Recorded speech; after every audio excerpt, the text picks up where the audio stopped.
Irwin Cotler is a well-known Canadian human rights activist. He's the founder and chair of the Raoul Wallenberg Centre for Human Rights and a former Minister of Justice. We know that Canadian officials went to Iran last year and that the Canadian government has talked about resetting the relationship, re-engaging Iran in some way.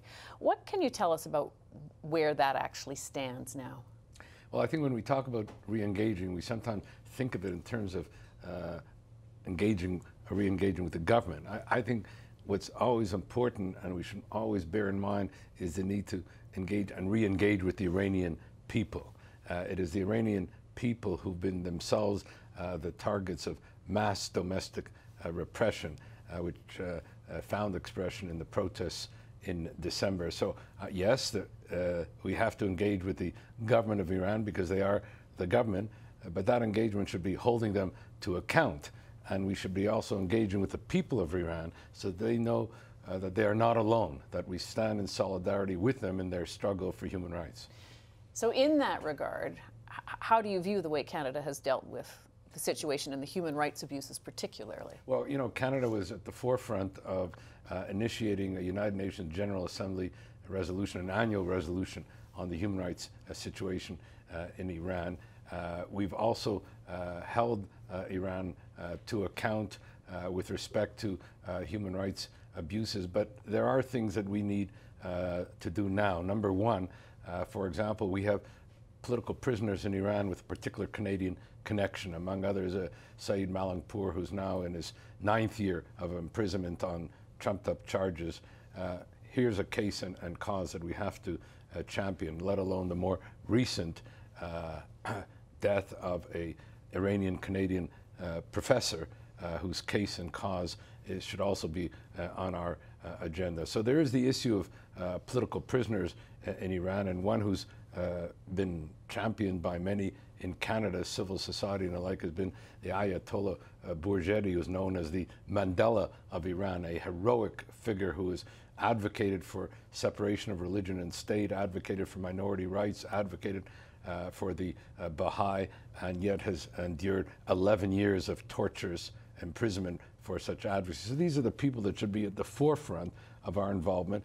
And when I mentioned the Baha'i, here too, this is an important case study of the persecution of one of the most important religious minorities in Iran, where it's become almost a crime to be a member of the Baha'i faith in Iran. We need to use the recently adopted Magnitsky legislation, which is not just to target human rights violators in Russia, it's global justice for Sergei Magnitsky legislation, meaning that we should be targeting human rights violators in Iran who've been enjoying a particular culture of impunity.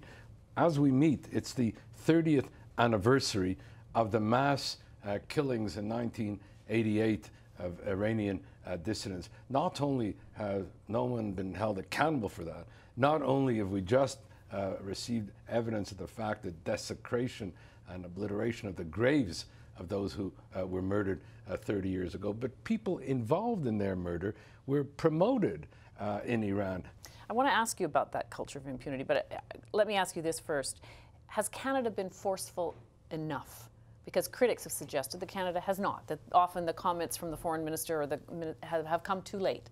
Well, I've always taken the position, even when I was in government and as an MP, so it's not taking a particular position like that now, that we need to be more forceful. That maybe my mentor, Elie Wiesel, taught me the dangers of silence in the face of evil, or the appearance of indifference and inaction in the face of major human rights violations. So yes, I think we not only have to speak up more, but we have to act more. We have to use the tools at our disposal, whether it be the Magnitsky legislation, whether it be CIMA legislation, whether it be in the international arena, where we should not only be re-engaging, as I said, but we should be playing a leadership role in promoting and protecting human rights in Iran and holding those responsible for their violations to account. You've talked about the culture of impunity and human rights and the connection with the nuclear agreement.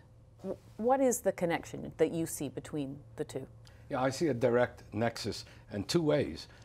Both the negotiation of the nuclear agreement and even since the nuclear agreement of last 3 years, it has served to sort of obscure, if not sanitize, the human rights violations in Iran. On the other hand, these very human rights violations demonstrate to us how a country that violates human rights so seriously cannot be trusted to respect its commitments with regard to the nuclear agreement, because it's all part of the corpus of international law. If they are violating international human rights law so consistently and so pervasively, then we have to be very careful to hold them to account with regard to their nuclear agreement undertakings. Do you think the two have to be dealt with together?